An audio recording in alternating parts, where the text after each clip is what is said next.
Yo, what's up, guys? This is Steven here, back with another video for you. I hope you guys are all well and staying safe. And let's get into it. So, in this video, I'm going to show you guys how to create a Facebook pixel for your ad account. So, as you can see here, I have an ad account for a client that I'm working with right now.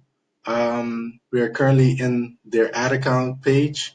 So, what you would want to do now is you go to the Ads Manager tab right up here and then go to Events Manager.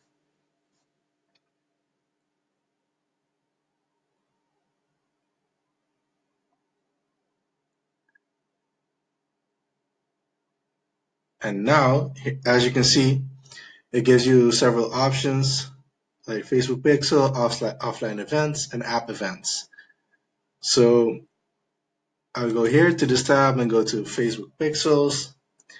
And as you can see, there's a green button here for you to create your own Facebook Pixel.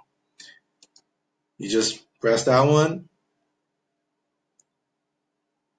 It automatically gives you a name for your pixel, and it also requires you to enter your website URL if you have one. That's optional. If not, you can just press continue.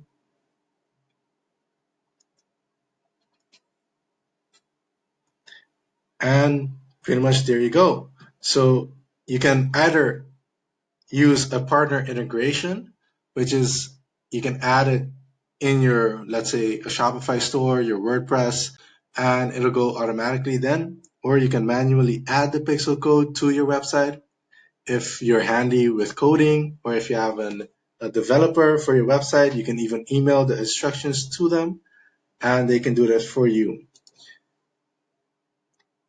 So as you can see here, the status says active.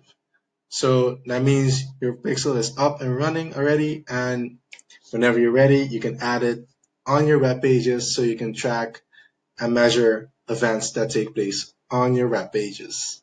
All right, so there you go, guys. Enjoy, have fun with it, and stay safe.